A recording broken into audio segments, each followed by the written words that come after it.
İnnemel mu'minuna ihvat.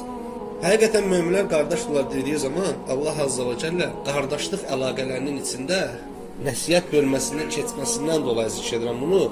Qardaşın qardaşa nəsihət babında açıq olmasını qələmə alır müfəssirlər söylür. Məsələn, qardaşın gəlir sənə nəsihət verməyə, sən ona nəsihət baxımından açıq olmalısan.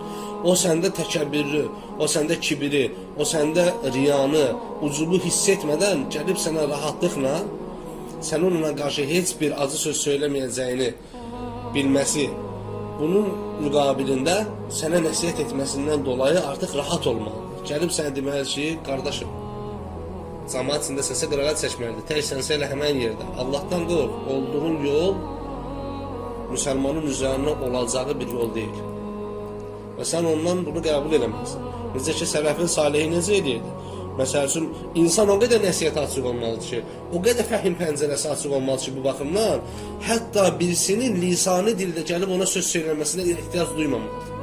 İnsan nə qədər olaylara da, hadisələrə, ahirət pəncərəsi ilə baxsa, o həqiqətən nəsiyyəti qəbul edəcək.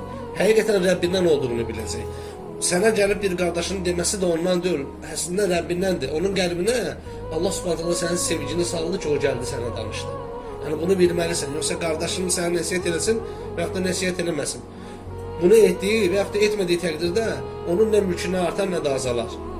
Əslində sən bundan faydalanırsan, sadəcə olaraq buna baxmalısan. Sadəcə olaraq bu baxımdan bəsirətin açıq olmalıdır. Peyğəmbər sallallahu aleyhi və səlləm buyurur ki, mən sizin üzərinizdə ancaq bir nəsihət verərəm.